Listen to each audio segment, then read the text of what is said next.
Yo, what's good, yo? It's your man, 100 grand, Ross with The Rock Never Stops. Today, this morning, I woke up to hear about a really unfortunate but all too common story about one Ryan Coogler, director for Black Panther, the movie Creed, and that series, Fruitvale Station. This famous black man who walks into a bank in Atlanta who is mistaken for a bank robber. Mistaken for a bank robber. I'm going to dive into this in this video. If you like this video, I want you to smash that like button for me. Hit subscribe if you want, and the bell for notifications. And we could definitely talk some more about this on my Twitter account, Rock Never Stops too. I want to be clear.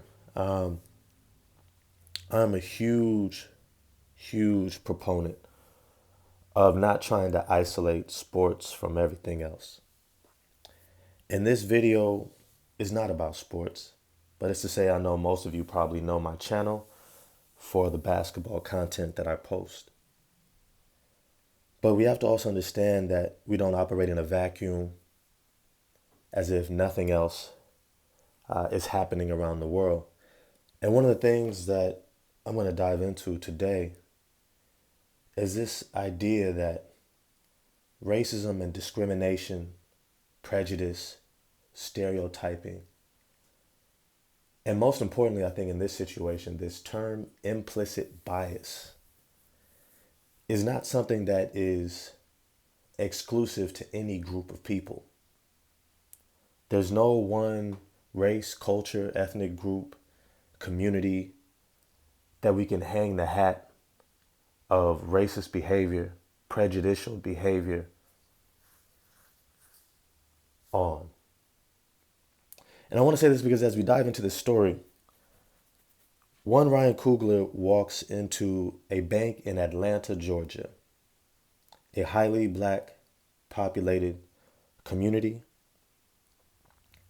And the story goes he walks in, he places his debit card into the holder, gives the teller his ID. The teller is a black woman. I want to say that again. The teller is a black woman. After giving his ID, putting his debit card into the holder, he slides the teller a note saying, I would like to withdraw $12,000. $12,000. He says on the note, please be discreet, go to the back, count the money in the back, and then bring it to me in the front. Now, for those of you who are already kind of trying to think, well, did the bank teller think that this was something? Let me continue with the story. The bank teller then feels suspicious of Ryan Coogler. She obviously does not recognize his name, of the famous movie director. And she begins to become concerned. She goes to her manager, says that she feels suspicious. She feels somewhat, I don't know if she was triggered. I mean, who knows? She may have had a prior experience where her bank was robbed. I can imagine that could happen to just about anyone. And so she goes to her manager and says, this is the situation. Black man came in. He's wearing black sunshades and a black hat. He slid a note over asking for $12,000. Put his debit card into the holder, gave me his California ID. The bank manager then tells her, well, if you feel threatened or nervous, please feel free to call the police. She calls the police. The police operator asks her the same questions. She says, yep, he gave ID. He put his debit card into the holder and slid me this note to say, be discreet, go to the back, put the $12,000 in a envelope, and then bring it to me. The police ask the same questions. Does he have a weapon? Does he have a gun? Is there something that is telling you explicitly that this man is trying to rob you? The bank teller says, no. I just fill it in.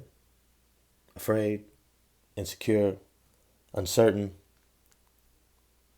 You see, from here, we all kind of know how the story goes. The police person on the other end of the phone line says, okay, we will send somebody to dispatch.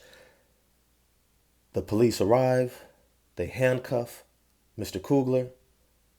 To his surprise, then the police handcuff Ryan Coogler's driver and his accompaniment, a woman who was in the car as well, who also informed the bank, I'm here with the one famous Ryan Coogler, director of Black Panther. We are trying to make a withdrawal to go. Now, for those of you who might be thinking, oh, this is not a racist thing. This is just happens, anyone can feel insecure. Well, the reality of the situation is people do this all the time. All the time. Not everybody wants thousands of dollars counted at the booth where everyone can see, where the people lined up behind them can see hundreds of dollars being counted out and placed into an envelope. People get robbed all the time. And so to ask for this to be discreetly done seems like common sense that many people use. You see, what is taking place here is this aspect of bias. Now, let me explain implicit bias if you have not heard this term before. It means that this is your unconscious conditioning of how to view others. You're unconscious. And when you are stressed, maybe tired, fatigued, worried, uncertain, afraid, caught off guard, your mind does not go into the front where you do your critical thinking. It goes into the back, where it goes into your unconscious, and you just react in what your training, preconditioning has been. And in this situation, bias kicks in a major way. Dark-skinned black man, shades, and a black hat looks suspicious instead of somebody who probably doesn't want to be seen by a lot of people, or maybe just wants to wear a black hat and a pair of shades, which I do every day. What proceeds from here is a complete lack of individuals being able to move past their bias, however. This was not an incident that was done in a moment, in a matter of seconds. This is an incident that took place over time. The teller had to go to a manager. The manager had to respond and listen to the situation and respond back to the teller. The teller then had to go to a phone and call the police. And then, after a discussion with the police, had to come back. All the while, never thinking to themselves, let me check and verify the identification.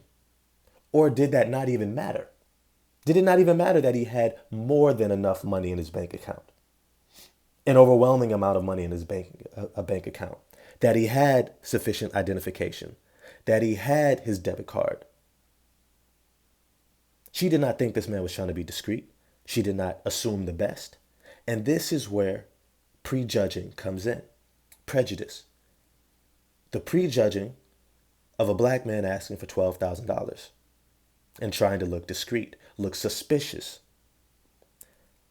In the interview, you actually find out that the officer who's on the phone actually asked her, is the man black or white? This is very common. Not black, white, Asian, Latino, Pacific Islander. Didn't ask any of that.